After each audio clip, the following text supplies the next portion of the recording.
Okay, so we have discussed about the teams, and before that we have discussed about groups. So in this part, which is the last part, we are going to discuss about group conflicts, a very important aspect in organizations, whereby as a person, as an employee, as a leader, as a manager, as a boss, you need to be able to manage the conflicts that are happening in your organization, in your institution, or in your departments. So what is group conflict? So conflicts by definition refers to the psychological and behavioral reaction.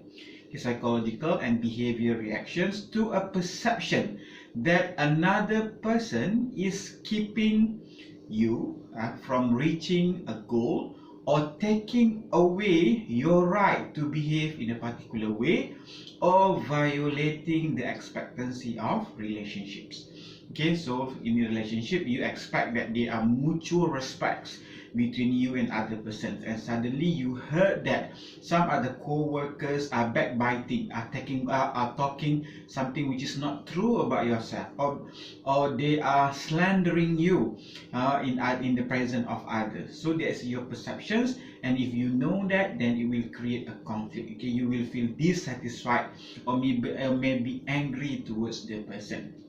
Okay, taking away your right to behave in a particular way. Say for example that previously you are being awarded a flexible working time, and nowadays people are taking away that flexibility, for example, and not everybody's being treated the same. So you believe, or you think that you're being treated in different way. So all kind of this situation can create conflict. So conflict happen because of our psychological and behavioral reactions toward those kind of perception. Okay, for a conflict is often the result of one's person misperception of another people's intentions, another people's goals, or another person's behavior. Okay, sometimes we don't even know what is the real objective or the real intentions, but we perceive, we think that they don't like us. Okay, we think that they want to hurt us, we think that they mistreated us. So all of these involve perception. Okay, perception is one key concept in conflicts. So because conflict can often be attributed to misperception, an important part of conflict resolution, an important part to resolve the conflict issues, is for us to taking care of each party excuse me, each party, so that they will be able to discuss their perception of a particular situation between each of them. Okay, between people who are involved in those conflicts. So that is basically a brief introduction and definition of conflict. Okay, so in this section we are going to discuss on types of conflicts, causes of conflict, conflict styles, and lastly how to resolve conflict in an organization. Okay, first and foremost, how many types do we have? Okay, here we need to be a little bit careful. When people talk about types of conflict, we need to understand from which perspective they are talking. Okay, we need to understand either whether it's from functional perspective or whether in terms of membership perspective.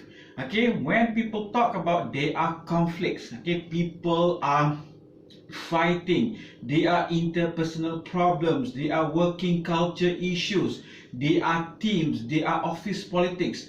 All of those examples are taken from the perspective of dysfunctional conflict. Okay, it's talking from functional perspective. So when people talk from functional perspective, there are two types of conflict, which are dysfunctional conflict and functional conflicts. However, for laymen, they don't regard functional conflict as a conflict. Okay, I'm going to discuss and explain explain in more detail after this. Okay, so there are two types of conflict from functional perspective: dysfunctional conflict and functional conflict. Okay, and another perspective, another angle to understand group conflict is through memberships. Okay, how many people involved in those conflicts. So we can look from interpersonal conflicts, individual versus group conflicts, and group versus group conflicts. So let's look at it one by one. Okay, coming back to functional perspective, why do I say that functional conflict is not regarded as a conflict? Because functional conflict may result into increased performance or better interpersonal relations. Okay, and then this is where people get confused. How come a conflict resulted or caused into better performance or better interpersonal relation? If you recall back, why when I watched that documentary, why Amazon do not have employees union? Okay, because of they are looking into this perspective, which is functional conflicts. When people are competing between each other, so they believe that they will have better performance. Okay, when I was doing my masters and doing my PhD, I occasionally went to do my self laundry. Okay, I also do laundry, guys. Okay, it's not that I wash all of my clothes by my own. Okay, so occasionally I went to self laundry outside of the campus. So in this one particular laundry that I usually visited, they will always play a documentary about one of the Malaysian wonders, which are the Petronas Twin Tower. Okay, Petronas Twin Tower. So because frequently I've been there, so I can't even remember all of the details.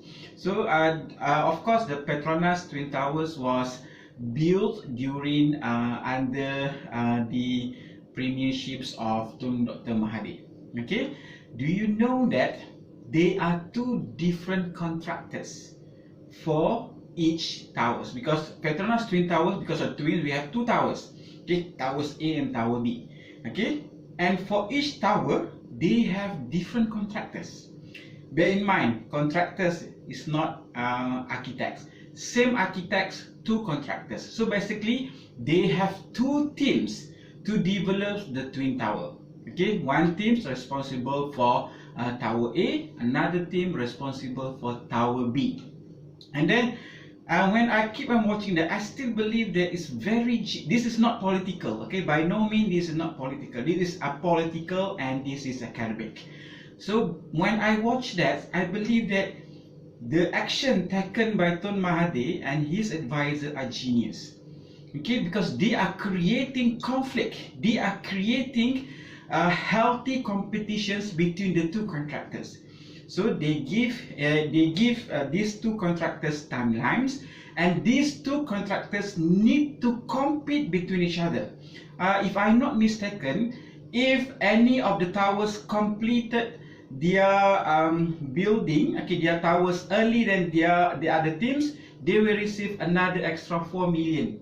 Okay, I do not remember whether it's 4 million ringgit or $4 million as the incentive. So they are competing. They are competing between each other. So this type of conflict is functional conflict. Okay, where the conflicts makes them perform even better. You want them to put more commitment, more diligence, and more efforts into the action. Okay, that is one example. Another example. Maybe there are too many examples. Okay, never mind. Another example. Before I pursue my PhD, while waiting for my master thesis results, okay, I went to work to one of the institution. Okay, so somehow I don't really like the working culture there. Okay, because there is quite an established institution for more than 50 years. They have this so-called clique and crowd. Okay, they have in-group and out-group. So they have many groups there. So 1 group, 2 group, 3 groups. And if you belong to one particular groups, you will not be accepted to in any other groups. So I don't like those kind of culture. But what I see from that, okay, they have this rotational policy of who are taking the leaderships of that so-called department or unit. Okay, so what happened is, if they will not accept any other persons to lead them beside their team members. So because it was a rotational policy, so teams will always rotate. Okay, after 2 years another team, another 2 years another team, another 2 years another teams. But what can I observe? Okay, whenever the teams assume the responsibility, okay, assume the leadership, so they are the one who are responsible, who hold the office at that particular times, they will make sure that they do their best so that other team, other outgroup will not have any points, will not have any reason to condemn them. So they will do their best to make sure that they will always outperform the other groups. Okay, of course, like I mentioned, I don't really like the hostile environment between the groups. Okay, they are always fighting. Okay, they always want to show that they are better than others. So personally, yeah, of course, at that particular time, I'm very young. Okay, and not yet I think not yet 26, 27 years old at that particular time, around that age. So what I can see is they are competing healthily between each other. Okay, so when another groups assume the leadership positions, they also just do the same. They will always want to outperform their predecessors, and they want to leave a benchmark so that other people will not be able to achieve the high achievement, the high benchmark they are setting. Okay, it's very good, very competitive, a conflict between the groups. Okay, that's also an example of dysfunctional conflicts. That's why I said that for a layman, they might not regard functional conflict as a conflict, because they see they are good performers in there, but there are always side effect and negative effect on that. For examples, team harmony, interpersonal relationships, okay, and then trust, as well as turnover and mental health also affected because of that conflict. What we always regard as conflict is dysfunctional conflict that keeps people from working together, lessens productivity, spread to other areas, or increase turnover. So it's because there are problems, interpersonal problems, group problems, so they always will affect how people perform their work. Okay, and that is from functional perspective. We have functional, dysfunctional conflicts. From membership perspective, we have three types of group conflicts, or three types of conflict. The first one, interpersonal conflicts. Okay, we have issues with another person. Okay, another person and employee have issues with another employees. Okay, so that is interpersonal conflicts. Interpersonal conflicts occurs between two individuals. Okay, in the workplace, interpersonal conflict might occur between two co-workers, between supervisors and subordinates, between employee and customer, and between employee and vendor. So it can happen between many parties from different departments, from different position, and from different status. Interpersonal conflicts. The second is individual versus group conflicts. Okay, one person have conflicts with one group of people. Okay, conflict between an individual and the other members of a group occurs when the individual needs are different from the group needs, or difference from the group goals, or difference from the group norms. What is norm? Norm is basically traditions that people will always practice, and suddenly new employee coming in and want to change the norm. Okay, you need to remember that people have belief, people have values, people have tradition, people have norms. So for you to change that, you also need to understand it. Otherwise, they will always have the adverse impact, okay, the negative effects out of it. And another type of conflict is group versus group conflict. Okay, conflict between two or more groups. Okay, conflicts between your group and your friend's group. Okay, conflict between your section and another section. Conflict between psychology students and human resource students, for example, just an example. Okay, group versus group conflict. Okay, usually, okay, they will always have conflict between management teams and the operation teams, between the financial teams and the operation teams, and marketing team and production teams. So there are always conflict. Okay, group versus group conflict. So those are the 5 types of conflicts from 2 perspectives. Okay, from functional perspective, we have dysfunctional and we have functional. From membership perspective, we have interpersonal conflict, we have personal or individual versus group conflict, and then we have group versus group conflicts. Okay, causes of conflict. So how conflict happens? So from psychological perspective, based on the research that has been conducted, so there are 6 factors that may cause conflict, regardless whether it's interpersonal, whether it's individual versus group, or whether group versus group conflict. The first one, competition for resources. Okay, we don't usually, in most organizations, we will always compete for the resources. Okay, throughout my years doing research involved in consultation, I've never heard people say that this year we have more budget. We'll always hear that budget is not enough. The budget is not enough. The budget is not enough. We propose for 10 million. They only approve for 2 million. We propose for 2 million. They will only give us 1 million. Okay, they will always complain about budget. Okay, so here it shows that they will always compete for resources. Resources could be in terms of finance, in terms of monetary values. Resources can be in terms of facility. Resources can also be in terms of human resource. Okay, the workers. It's happened before to one of my juniors. Okay, he was accepted to a position and then his offer was revoked.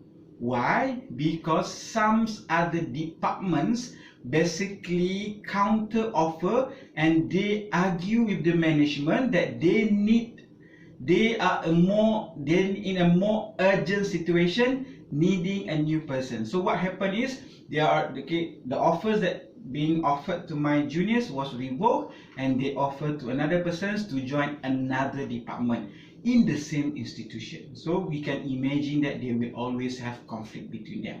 So why they have conflict? They are competing for resources. The demand for resources is greater than the resources available. Second, why we always have conflict? Because of task interdependence. What is task interdependence? The completion of a task by one person affects the completion of a task by another person. Okay, I cannot think another examples beside your assignment. Okay, we have this term now. Okay, freeloader.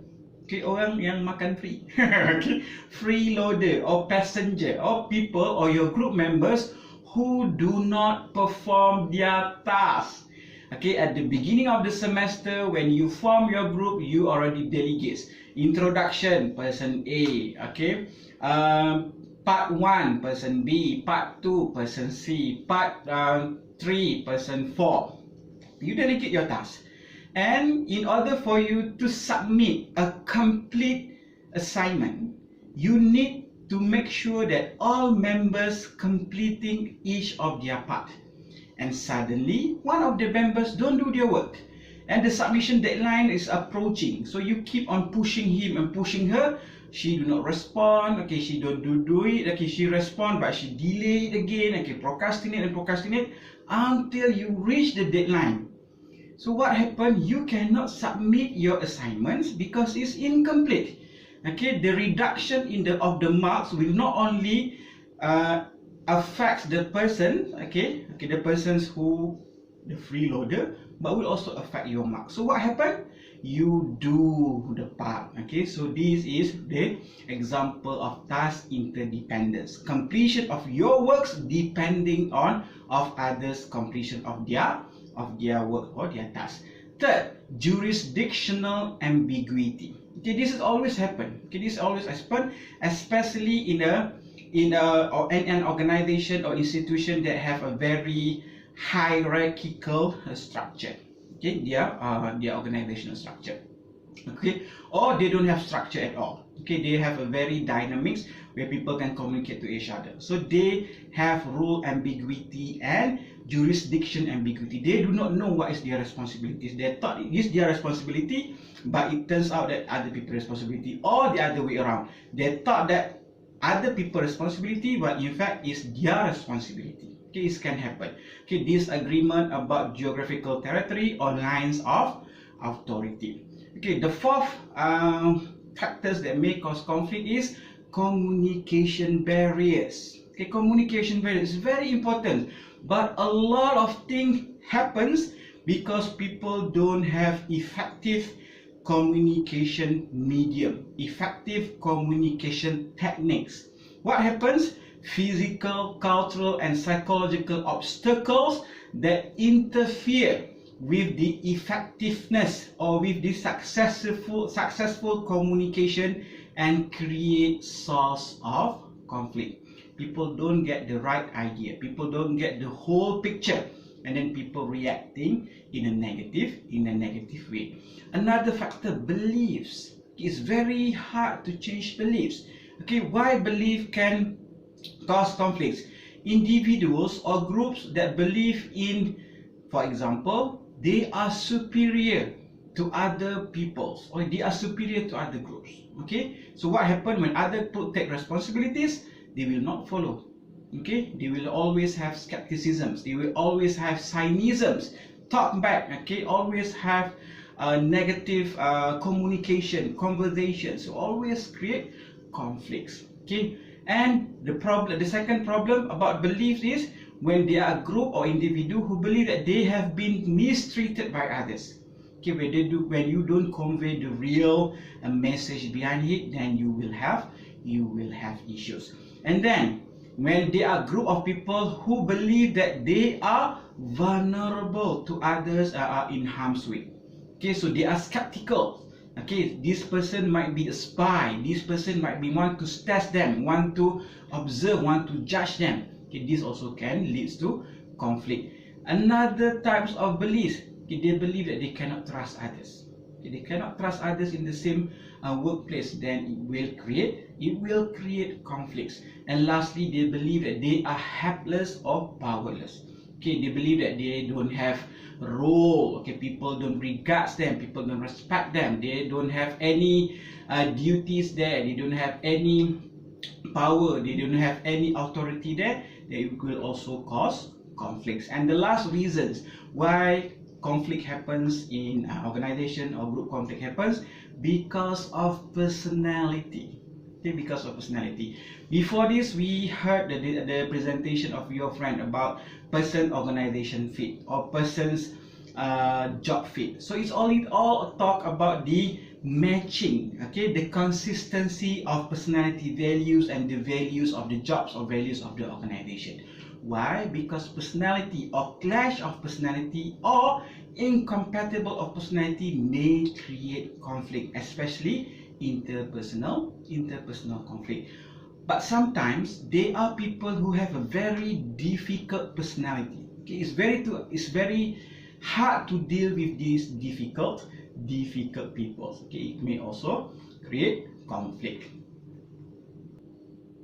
So next is conflict style. So if you have come across the coping style, so it's similar to that, but here is applicable for conflict, for resolving conflicts, individuals or group conflicts.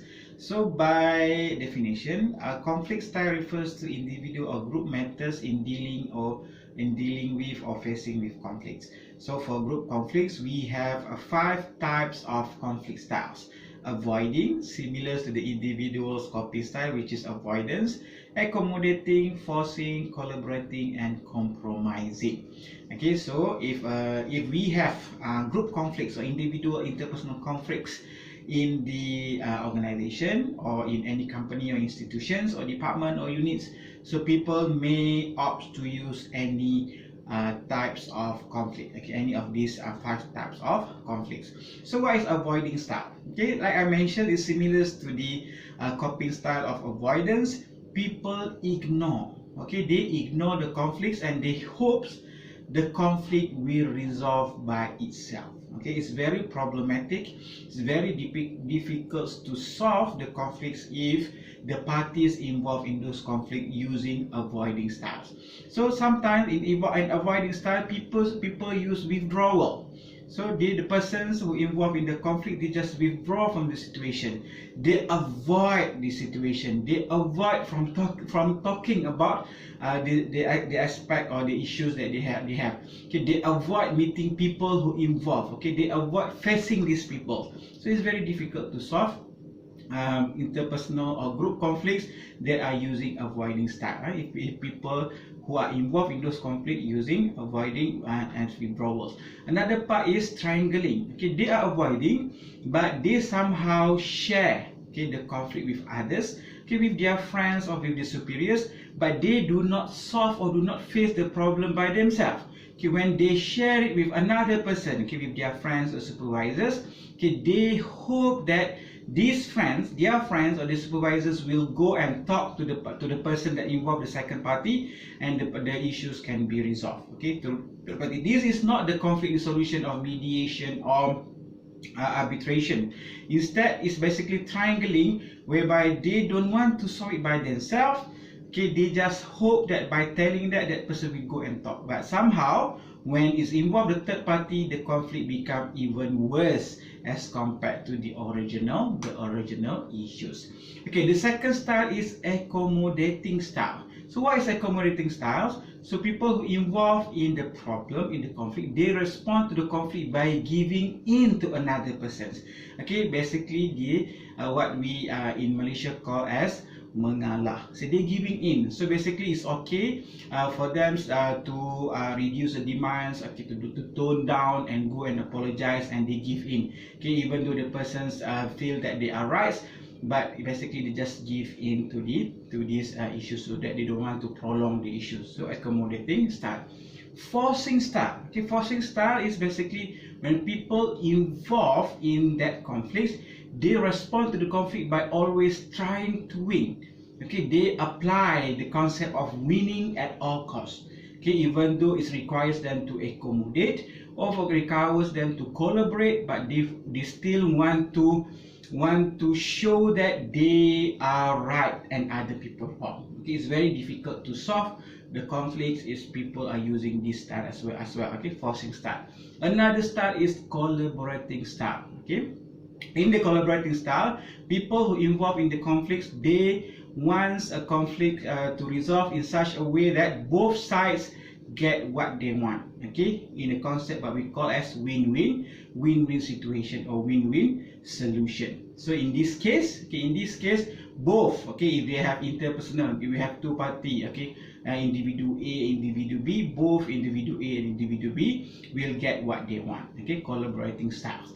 And another one is compromising style. Okay, it's not forcing, it's not accommodating, it's not the same as that. Compromising style is basically give and take tactics that enable each side to get some of what they want and not everything what they want. So they need to negotiate on that. Okay, on this compromising style. Okay, between the two parties. Okay, between the two groups. Okay, between individual and group. So they are they are compromising on their demands or their purpose. So any of these basically one of the style. So here we can use compromising, we can use collaborating, okay, we can use accommodating style to solve conflict. But if you are using forcing as well as avoiding, it's very difficult to solve the conflict. Okay, so that is on the types of conflict style. Okay, conflict style.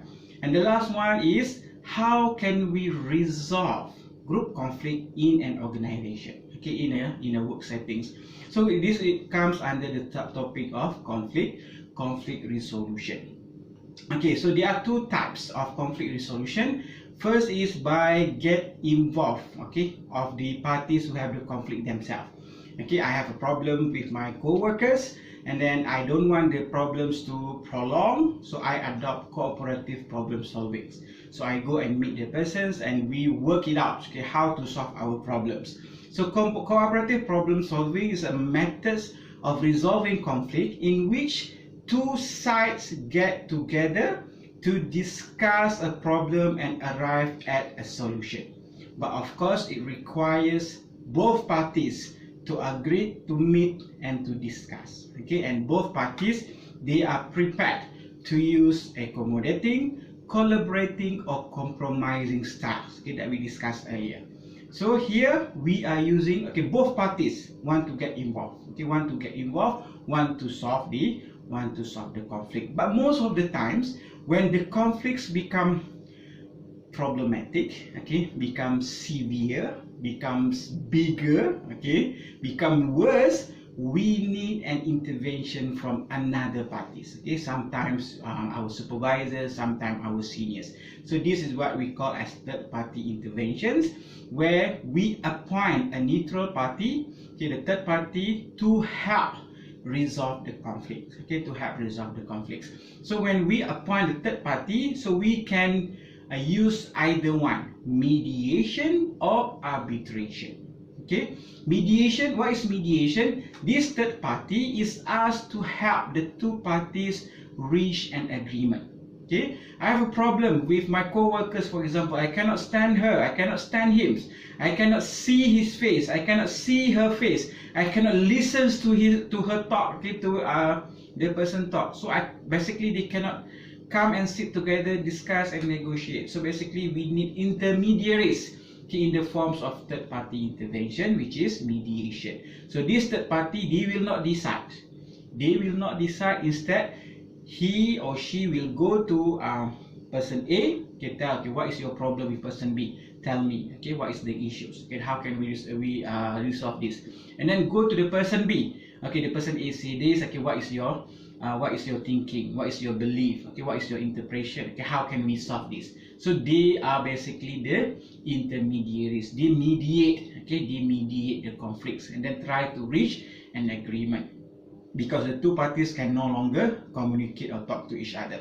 But sometimes it's also difficult to reach a consensus or solution for that conflict. So what we can do, we can use arbitration. So arbitration, the third party that we appoint, first, it must be neutral. Okay, second is he or she should be able to weight, okay, to value, to judge, okay, the situation and decide which person is the the winner or the correct one, which is the wrong one. So arbitration, the third party is asked to evaluate and decide which side is correct. Okay, and then if they go to arbitrations, both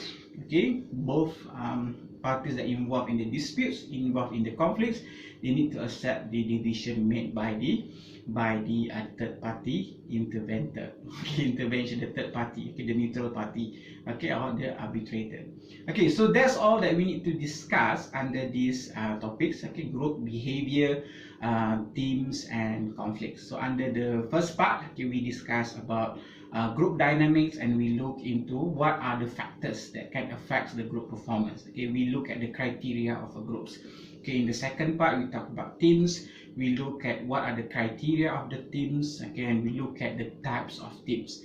And just now, we just discussed about types of conflicts. Okay, there are two perspectives there, functional perspective and membership perspective, and we look at the causes of conflicts, okay, and then we look at the conflict styles, and lastly, just now we just discussed about how to resolve the conflicts. Okay, that's all for these discussions. Thank you very much. See you in another lecture.